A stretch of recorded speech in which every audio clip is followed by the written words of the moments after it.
What we tell ourselves has a huge impact on our life and well-being. So how can we change the stories that we tell ourselves? The first step would be to become aware of the stories we tell ourselves.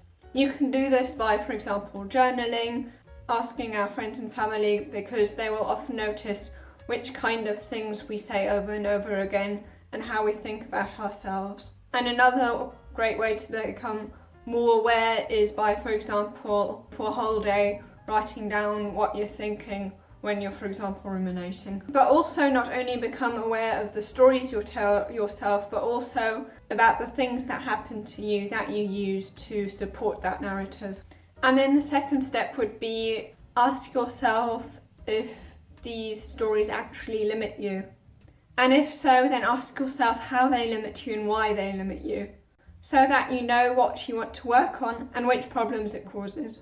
Now the third step would be, now that you've gathered all this information around the stories that you tell yourself and the situations you use to back this narrative up, now you can start thinking about which things have happened in your past that actually disprove this narrative, or also why you might have maybe misinterpreted what has happened to you in the past. Lori Gottlieb, in her TED Talk, talked about how psychotherapy is actually kind of what she does for a living, is kind of editing stories, because she listens to the stories that her patients tell themselves and then tries to show them how maybe they could see that from a different angle, or maybe how something else could be true, and to basically edit these stories to make them more empowering.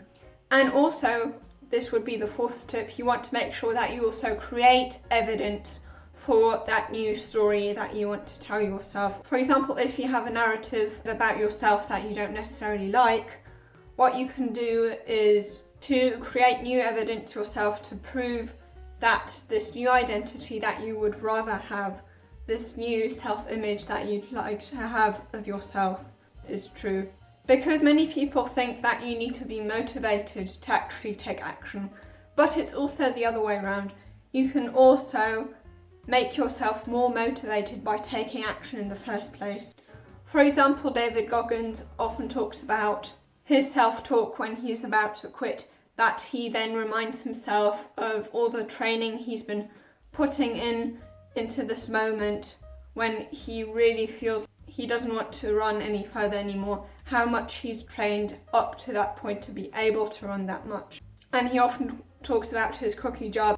Basically, his cookies are all the things that he's accomplished in the past that he reminds himself of when he feels unmotivated or insecure.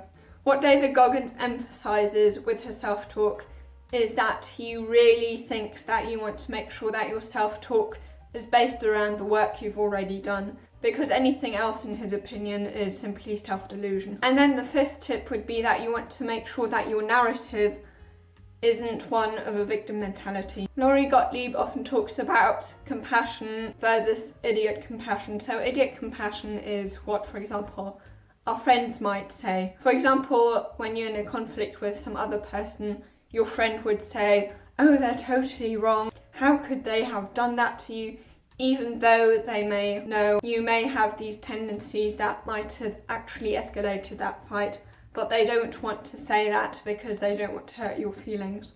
True compassion is also, still being warm, but also pointing out what maybe is something that contributed to that result that they didn't want, so that they can then take control of that situation and change. Now, the reason why you don't want to have a victim mentality is that helplessness very often leads to depression. You want to make sure that you have an internal locus of control and not an external locus of control. What that basically means is an internal locus of control is thinking that you are for a big part in control of the situation, whereas an external locus of control is thinking that it's because of your environment, it's because of your situation, and you can't do anything about it.